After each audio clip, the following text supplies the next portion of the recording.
നമസ്കാരം.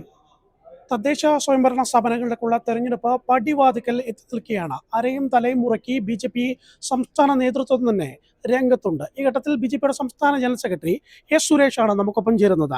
ബി.ജെ.പി ഏറ്റവും പ്രധാനമായിട്ടും ഉന്നം വെക്കുന്നത് തിരുവനന്തപുരം കോർപ്പറേഷൻ തന്നെയാണ്. അത് കഴിഞ്ഞാൽ തൃശ്ശൂർ കോർപ്പറേഷൻ. അങ്ങനെ ബി.ജെ.പി എന്തൊക്കെ സാധ്യതകളാണ് ഈ വരുന്ന തദ്ദേശ സ്വയംഭരണ സ്ഥാപനങ്ങളിലേക്കുള്ള തെരഞ്ഞെടുപ്പിൽ പ്രതീക്ഷിക്കുന്നത്? തദ്ദേശ സ്വയംഭരണ സ്ഥാപനങ്ങളിലേക്കുള്ള തെരഞ്ഞെടുപ്പ് സാധാരണ പ്രവർത്തകരെ അധികാര സ്ഥാനങ്ങളിൽ എത്തിക്കാൻ വേണ്ടിയുള്ള തെരഞ്ഞെടുപ്പാണ്. ശ്രീ രാജീവ് ചന്ദ്രശേഖർ പാർട്ടിയുടെ സംസ്ഥാന അധ്യക്ഷനായ അന്നു മുതൽ കഴിഞ്ഞ 6 മാസക്കാലമായിട്ട് ഞങ്ങൾ മിഷൻ 2025 എന്ന പേരിൽ അതിനുവേണ്ടിയുള്ള തയ്യാറെടുപ്പിലാണ്. കേരളത്തിലെ എല്ലാ പഞ്ചായത്തുകളിലും എല്ലാ മുനിസിപ്പാലിറ്റികളിലും കോർപ്പറേഷനുകളിലും പാർട്ടിയുടെ പ്രവർത്തകർ, എല്ലാ വാർഡുകളിലും ഡിവിഷനുകളിലും പാർട്ടിയുടെ പ്രവർത്തകർ അവിടുത്തെ ശക്തിക്കനുസരിച്ചുള്ള തയ്യാറെടുപ്പുകൾ ഇതിനോടകം നടത്തിക്കഴിഞ്ഞു. ഞങ്ങൾ കേരളത്തിലെ BJP പിടിച്ചെടുക്കാൻ സാധിക്കുന്ന വാർഡുകൾ, അത് BJPക്ക് പരമ്പരാഗതമായി ജയിക്കുന്ന വാർഡുകൾ, സംഘടനാ ശക്തി കൊണ്ട് പുതുതായിട്ട് ജയിക്കാൻ സാധിക്കുന്ന വാർഡുകൾ, കാലാകാലങ്ങളായിട്ട് കോൺഗ്രസിൻ്റെ കയ്യിലിരിക്കുന്ന വാർഡുകൾ ഏതൊക്കെ നമുക്ക് പുതുതായിട്ട് ജയിക്കാൻ സാധിക്കും, കാലാകാലങ്ങളായിട്ട് കമ്മ്യൂണിസ്റ്റ് പാർട്ടിയുടെ കരങ്ങളിലിരിക്കുന്ന വാർഡുകളിൽ ഏതൊക്കെ ഞങ്ങളുടെ പ്രവർത്തകർക്ക് അധികാരത്തിലെത്താൻ സാധിക്കും എന്നതിനെ സംബന്ധിച്ച വലിയൊരു പഠനവും വലിയൊരു പരിശ്രമവും ഞങ്ങൾ നടത്തിയിട്ടുണ്ട്. അതിൻ്റെ ഭാഗമായിട്ട് ഞങ്ങൾ വളരെ ആത്മവിശ്വാസത്തോടു കൂടിയാണ് ഈ തെരഞ്ഞെടുപ്പിനെ കാണുന്നത്. കേരളത്തിലെ BJPയുടെ ചരിത്രത്തിലെ ഏറ്റവും വലിയ നേട്ടം ഈ 2025 ഡിസംബറോടുകൂടി ഈ തദ്ദേശ തെരഞ്ഞെടുപ്പിൻ്റെ ഫലം വരുന്നതോടുകൂടി ഉണ്ടാകും എന്നുള്ളതാണ് ഞങ്ങളുടെ പൂർണ്ണമായ പ്രതീക്ഷ. പറഞ്ഞു കേൾക്കുന്നതനുസരിച്ച് ബി.ജെ.പി ടാർഗറ്റ് ചെയ്യുന്നത് 100 പഞ്ചായത്ത്, 20 മുനിസിപ്പാലിറ്റി, 2 കോർപ്പറേഷൻ എന്ന നിലയിലൊക്കെ സോഷ്യൽ മീഡിയയിലെ ചർച്ചകൾ ഉണ്ടാകുന്നത്. എന്താണ് അതിൻ്റെ യാഥാർത്ഥ്യം? ഞങ്ങൾ ടാർഗറ്റ് ചെയ്യുന്നത് ഈ കേരളമാണ്. കേരളത്തിലെ ഭരണമാണ് BJPയുടെ ആത്യന്തികമായ ടാർഗറ്റ്. വികസിത കേരളമാണ് ഞങ്ങളുടെ ലക്ഷ്യം.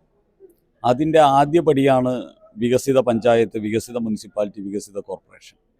അത് ഞങ്ങൾ കേരളത്തിലെ നൂറുകണക്കിന് പഞ്ചായത്തുകളും അതോടൊപ്പം തന്നെ ഏകദേശം 10-20ഓളം മുനിസിപ്പാലിറ്റികളും, കോർപ്പറേഷനുകൾ 4 കോർപ്പറേഷനുകൾ പ്രധാനമായിട്ടും 6 കോർപ്പറേഷൻ 4 കോർപ്പറേഷനുകൾ പ്രധാനമായിട്ടും നിങ്ങൾക്ക് ഗണ്യമായിട്ടുള്ള മുന്നേറ്റം ഉണ്ടാക്കാൻ സാധിക്കും. അതോടൊപ്പം തന്നെ അധിക പ്രസിഡൻറ്റും ചെയർമാനും മേയറും ഉൾപ്പെടെയുള്ള സ്ഥാനങ്ങൾ കിട്ടാൻ സാധിക്കും എന്ന നിലയിലാണ് ഞങ്ങൾ ഇപ്പോൾ കാര്യങ്ങളുമായിട്ട് മുന്നോട്ട് പോകുന്നത്. എപ്പോഴത്തേക്ക് ഈ ഒരു സ്ഥാനാർത്ഥി പ്രഖ്യാപനത്തിനുള്ളൊരു സാധ്യതയാണ് ഇപ്പോൾ ഉള്ളത്? ഇപ്പം തെരഞ്ഞെടുപ്പിൻ്റെ വിജ്ഞാപനം എനിക്ക് തോന്നുന്നു 6-ാം തീയതി പുറപ്പെടുവിക്കുമെന്ന് എനിക്ക് തോന്നുന്നു. ആദ്യഘട്ട ലിസ്റ്റുകൾ എപ്പോഴത്തേക്ക് ഉണ്ടാകും? മറ്റ് ലിസ്റ്റുകൾ, ഒരു ഫൈനൽ ലിസ്റ്റ് എപ്പോഴത്തേക്ക് വരും? ഇലക്ഷൻ കമ്മീഷൻ നോട്ടിഫിക്കേഷൻ ഇറക്കുന്ന ദിവസം തന്നെ ഞങ്ങളുടെ സ്ഥാനാർത്ഥികളെ പ്രഖ്യാപിക്കാൻ ഞങ്ങൾക്ക് സാധിക്കും. ഞങ്ങളെല്ലാം തയ്യാറായി കഴിഞ്ഞിരിക്കുന്നു. ഞങ്ങൾ വാർഡ് അടിസ്ഥാനത്തിൽ അവിടുത്തെ വാർഡിലെ പ്രവർത്തകർ ഒരുമിച്ചിരുന്ന് അവരുടെ സ്ഥാനാർത്ഥികളുടെ ഒരു പട്ടിക തയ്യാറാക്കി മേൽ കമ്മിറ്റിയിൽ, മണ്ഡലം കമ്മിറ്റിയിലും അതോടൊപ്പം തന്നെ ജില്ലാ കമ്മിറ്റിക്കും നൽകുന്നു. പഞ്ചായത്തുകളെയും അതോടൊപ്പം തന്നെ പഞ്ചായത്തിനെ സംബന്ധിച്ചുള്ള തീരുമാനം മണ്ഡലം കമ്മിറ്റിയിൽ അന്തിമമായിട്ട് എടുക്കുന്നു. ബ്ലോക്ക് പഞ്ചായത്ത്, മുനിസിപ്പൽ കൗൺസിലർമാരുടെ തീരുമാനം ജില്ലാ കമ്മിറ്റി അന്തിമമായിട്ട് എടുക്കുന്നു. കോർപ്പറേഷൻ കൗൺസിലർമാരെയും അതോടൊപ്പം തന്നെ ജില്ലാ പഞ്ചായത്ത് തെരഞ്ഞെടുപ്പിനെയും സ്ഥാനാർത്ഥികളെയും സംബന്ധിച്ചുള്ള തീരുമാനം പാർട്ടിയുടെ സംസ്ഥാന കമ്മിറ്റിയുടെ അനുവാദത്തോടുകൂടി ജില്ലാ കമ്മിറ്റികൾക്ക് പ്രഖ്യാപിക്കാനുള്ള സ്വാതന്ത്ര്യമാണ് കൊടുക്കുന്നത്.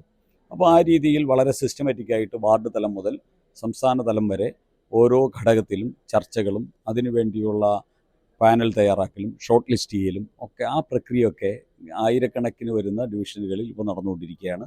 ഏകദേശം ഒരു 60% സ്ഥലങ്ങളിൽ അത് പൂർത്തിയായി കഴിഞ്ഞു. ചില മാധ്യമങ്ങൾ റിപ്പോർട്ട് ചെയ്യുന്നതെന്ന് വെച്ച് കഴിഞ്ഞിട്ടുണ്ടെങ്കിൽ ബി.ജെ.പിക്ക് മുൻകാലത്തെ അപേക്ഷിച്ച് ഓരോ വാർഡിലും കൂടുതൽ ആൾക്കാർ മത്സരിക്കാൻ വേണ്ടി സന്നദ്ധമായി വരികയാണ്. അത് ബി.ജെ.പി നേതൃത്വത്തെ വലിയതായിട്ട് കുഴയ്ക്കുന്നുണ്ട്, തിരുവനന്തപുരം കോർപ്പറേഷൻ ഉൾപ്പെടെ എന്നുള്ളതൊക്കെയാണ് മാധ്യമങ്ങൾ രാവിലെ മുതൽ കൊടുക്കുന്ന ബ്രേക്കിംഗ് ന്യൂസ്.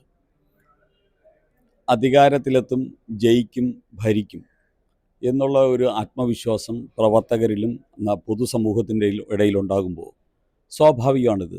ഞങ്ങൾക്ക് ഇന്ന് മത്സരിക്കാൻ നിരവധി ആൾക്കാർ, ജാതി മത വ്യത്യാസമില്ലാതെ നിരവധി ആൾക്കാർ മത്സരിക്കാൻ വരുന്നു. അതുകൊണ്ട് തന്നെ ഞങ്ങളുടെ സ്ഥാനാർത്ഥി പട്ടികയിൽ നല്ലൊരു ശതമാനം പുതുമുഖങ്ങളുണ്ടാകും. പ്രമുഖരും പ്രബലരുമായിട്ടുള്ള ആൾക്കാർ ഞങ്ങളുടെ സ്ഥാനാർത്ഥി പട്ടികയിലുണ്ടാകും. പാർട്ടിയുടെ പരമ്പരാഗത നേതാക്കന്മാരും പ്രവർത്തകരും അല്ലാതെ പുതുതായിട്ട് പല മേഖലയിൽ പ്രശസ്തരായിട്ടുള്ള കഴിവ് തെളിയിച്ച ആൾക്കാരൊക്കെ ഞങ്ങളുടെ സ്ഥാനാർത്ഥി പട്ടികയിലുണ്ടാവും. ആ രീതിയിൽ ഒരു വലിയ മാറ്റമാണ് ഈ സ്ഥാനാർത്ഥി നിർണയത്തിന് വേണ്ടിയുള്ള പ്രവർത്തനം ആരംഭിച്ചപ്പോൾ തന്നെ ഞങ്ങൾക്ക് അനുഭവപ്പെടുന്നതാണ്. നിരവധി ആൾക്കാർ കഴിഞ്ഞ ദിവസം പാർട്ടിയുടെ സംസ്ഥാന അധ്യക്ഷൻ അദ്ദേഹത്തിൻ്റെ ഫേസ്ബുക്കിലൂടെ എക്സ് സർവീസുകാർ, അതോടൊപ്പം തന്നെ ഈ ടാലൻറ്റഡ് യൂത്ത്സ്, ഇങ്ങനെയുള്ള ആൾക്കാരൊക്കെ ബി ജെ പിയുമായിട്ട് ഒരുമിച്ച് പ്രവർത്തിക്കാൻ, തദ്ദേശ തെരഞ്ഞെടുപ്പിൽ ഐഡിയകളുമായിട്ട് വന്ന് പ്രവർത്തിക്കാൻ തയ്യാറായിട്ടുള്ളവരെ സ്വാഗതം ചെയ്തു. അത് വലിയ രീതിയിലുള്ള അതിനോട് ജനങ്ങളുടെ പ്രതികരണം വളരെ പോസിറ്റീവാണ്. അതുകൊണ്ട് ഞങ്ങൾക്ക് അതും വലിയൊരു ആത്മവിശ്വാസമാണ് നൽകുന്നത്. ഞങ്ങൾക്ക് അതൊരു പ്രശ്നമല്ല, ഞങ്ങൾക്ക് വലിയൊരു ആത്മവിശ്വാസമാണ്. കാരണം ഞങ്ങളെ തേടി ഞങ്ങളുടെ സ്ഥാനാർത്ഥിയാകാൻ, ഞങ്ങളുടെ സ്ഥാനാർത്ഥിയായിട്ട് ജയിക്കാനുള്ള കോൺഫിഡൻസോടുകൂടി ഇന്നലെ വരെ ഞങ്ങളോടൊപ്പം ഇല്ലാതിരുന്ന ഒത്തിരി ആൾക്കാർ വന്നുകൊണ്ടിരിക്കുകയാണ്. അത് മാറ്റത്തിൻ്റെ സൂചികയാണ്. വളരെ പ്രധാനപ്പെട്ട മറ്റൊരു കാര്യം കൂടെ ചോദിച്ചിട്ട് നിർത്താം. അതായത് ഈ തെരഞ്ഞെടുപ്പിൻ്റെ ഒരു കാഹളം പുഴങ്ങിയ ഘട്ടത്തിൽ മുതൽ തന്നെ വ്യാജ വാർത്തകൾ വ്യാപകമായി സ്പ്രെഡ് ആകുന്നുണ്ട്. ഇപ്പം നിയമമണ്ഡലത്തിൽ പ്രസിഡന്റ് രാജിവെച്ചു എന്ന് ചില മാധ്യമങ്ങൾ വാർത്ത കൊടുക്കുന്നു. തൊട്ടു പിന്നാലെ തന്നെ നിയമമണ്ഡലത്തിൻ്റെ പ്രസിഡന്റ് ജയകുമാർ അദ്ദേഹം പോസ്റ്റർ പ്രചരണം നടത്തുന്നതിൻ്റെ ചിത്രങ്ങൾ പുറത്തു വരുന്നു. എന്താണ് ഈ ഒരു അജണ്ട മനസ്സിലാക്കാൻ സാധിക്കുന്നത് മാധ്യമങ്ങളുടെ? ബി ജെ പിയുടെ വളർച്ചയെ തടയുക, ബി ജെ പിയുടെ പ്രോസ്പെക്ട്സിനെ പിന്നോക്കം അടിക്കുക എന്നുള്ളത് ഒരു വിഭാഗം മാധ്യമങ്ങളുടെയും അതോടൊപ്പം തന്നെ കമ്മ്യൂണിസ്റ്റ് കോൺഗ്രസ്സുകാരുടെയും ഇവിടുത്തെ ചില മതമൗലിക സംഘടനകളുടെയും അജണ്ടയാണ്. ആ അജണ്ടയ്ക്കനുസരിച്ചിട്ടുള്ള ഇത്തരത്തിലുള്ള പ്രചരണ ഘോഷങ്ങൾ നടക്കുന്നു എന്ന് മാത്രം. അതിൽ ഇപ്പോൾ അർജുൻ ശരിയായ വണ്ണം പറഞ്ഞതുപോലെ ഇന്നലെ നേമത്തെ ഏരിയ പ്രസിഡന്റ് രാജിവെച്ചു എന്നൊരു വാർത്ത ഇന്ന് എല്ലാ മാധ്യമങ്ങളിലും വന്നിട്ടുണ്ട്. അപ്പോൾ ആ ഏരിയ പ്രസിഡന്റ് തന്നെ ഞാനിതൊന്നും രാജിയും വെച്ചിട്ടില്ല, ഞാൻ ഈ പാർട്ടിയിൽ തന്നെ ഉണ്ട്, ഞാനൊരു 40 വർഷമായിട്ട് ഈ പ്രസ്ഥാനത്തിൻ്റെ ഭാഗം തന്നെയാണ് എന്ന് പറഞ്ഞ് ഇന്ന് പോസ്റ്റർ ഒട്ടിക്കുകയും ചുമരെഴുതാനും ഇപ്പോഴും സജീവമായിട്ട് അവിടെ നിൽക്കുക, രാവിലെ തുടങ്ങിയതാണ്. അദ്ദേഹത്തെ ഇതാണ് പാർട്ടി ഇതാണ്. ഞങ്ങളുടെ പ്രവർത്തകർ ഏത് ത്യാഗവും സഹിക്കാനും പാർട്ടിയെ വളർത്താൻ വേണ്ടി ഏതറ്റം വരെയും പ്രവർത്തിക്കാനും സമർപ്പിതരായിട്ടുള്ള പ്രവർത്തകരാണ് ഞങ്ങളുടെ മൂലധനം.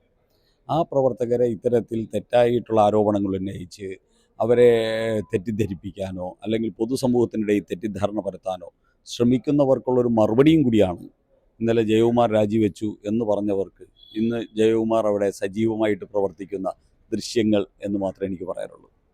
എന്തായാലും വലിയ പ്രതീക്ഷ തന്നെയാണ് തിരുവനന്തപുരം കോർപ്പറേഷനിൽ ബി ജെ പി ജയിക്കും, ഭരണം പിടിക്കും, അനന്തപുരി വികസിത അനന്തപുരിയാക്കും. തിരുവനന്തപുരം വികസിത അനന്തപുരിയാകും. അതുപോലെ തന്നെ കേരളത്തിലെ നൂറുകണക്കിന് തദ്ദേശ സ്ഥാപനങ്ങൾ അത് വികസിത സ്ഥാപനങ്ങളായിട്ട് മാറ്റപ്പെടും. 2025 ഈ തദ്ദേശ സ്ഥാപനങ്ങളുടെ റിസൾട്ട് വരുന്ന ദിവസം കേരളത്തിലെ 70 ആണ്ടിൻ്റെ ഇടത് വലത് രാഷ്ട്രീയം അവസാനിക്കുന്ന ദിവസമായിരിക്കും. 2026 ബി ജെ പിയുടേതായിരിക്കും കേരളത്തിൽ. ഒറ്റ ചോദ്യം കൂടെ, ശബരിനാഥൻ മേയർ കാൻഡിഡേറ്റായി കോൺഗ്രസ് UDF കൊണ്ടുവരികയാണ്. അത് ബി ജെ പിക്ക് ഏതെങ്കിലും തരത്തിലൊരു തിരിച്ചടിക്ക് സാധ്യതയുണ്ടോ? എന്തെങ്കിലും ബി ജെ പി അതിൽ ഒരു കൺഫ്യൂഷൻ ഉണ്ടോ, അല്ലെ ടെൻഷൻ ഉണ്ടോ?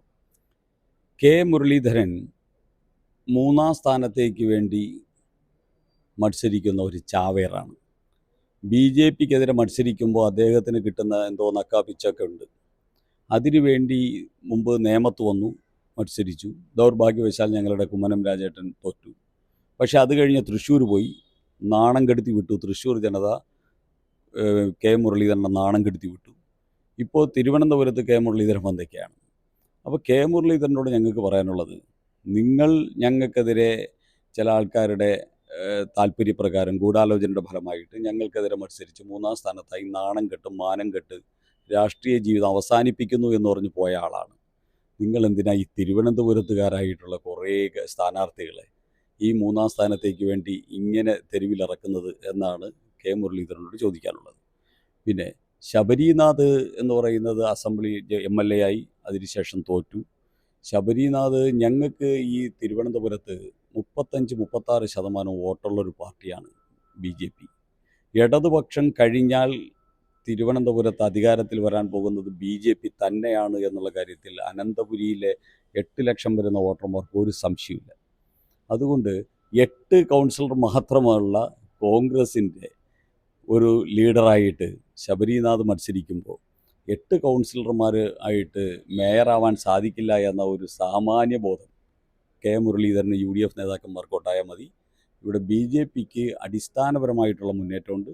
ബി ജെ പി ഗംഭീര ഭൂരിപക്ഷത്തോടുകൂടി തിരുവനന്തപുരം നഗരം ഭരിക്കും. മേയർ ബി ജെ പി തന്നെ ആയിരിക്കും എന്നുള്ള കാര്യത്തിൽ യാതൊരു സംശയവും വേണ്ട. എന്തായാലും വളരെയധികം നന്ദി. വളരെ തിരക്കിട്ട സമയത്തിനിടയിലും നമ്മളോട് സംസാരിച്ചതിന്.